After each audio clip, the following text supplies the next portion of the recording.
Yan, hello, what's up po mga ka-backyard. So ngayong umaga, nagulat na lang ako ng mga after a week or 2 weeks akong hindi nakauwi dito sa amin.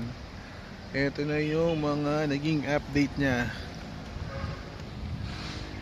So dito dati yung mga napier natin, tapos yung mga ibang tanim.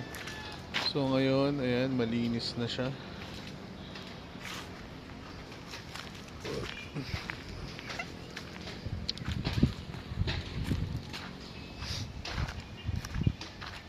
Tapos dito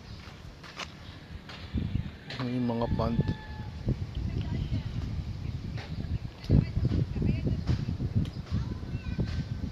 Ang balak yata dito maglalagay ng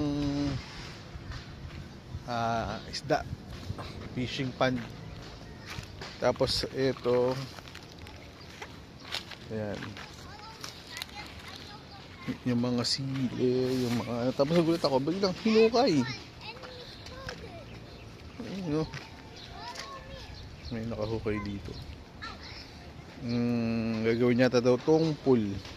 Hindi pa alam. Tapos no, yung mga nahalo na naman. So baka kung magtatanim man, baka dito na lang sa side na to. O dito, baka re-rentang pool.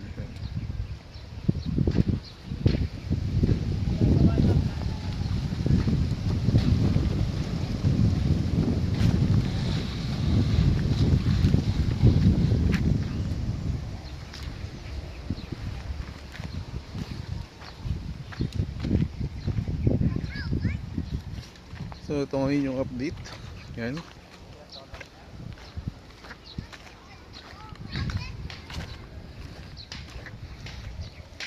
So bukas na siya. Tapos yan, binawasan yung mga dun. Binawasan yung mga tag dito. Kawayan. Ayan. Tapos dito. Kasi in the near future, magtatayo na ng bahay dito yung utol ko. Tapos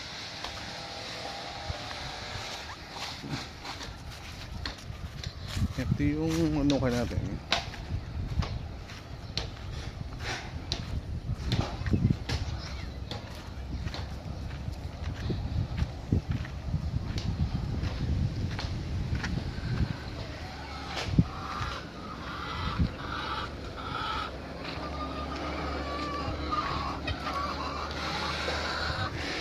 So yun lang, in-update lang namin kayo sa mga kaganapan dito.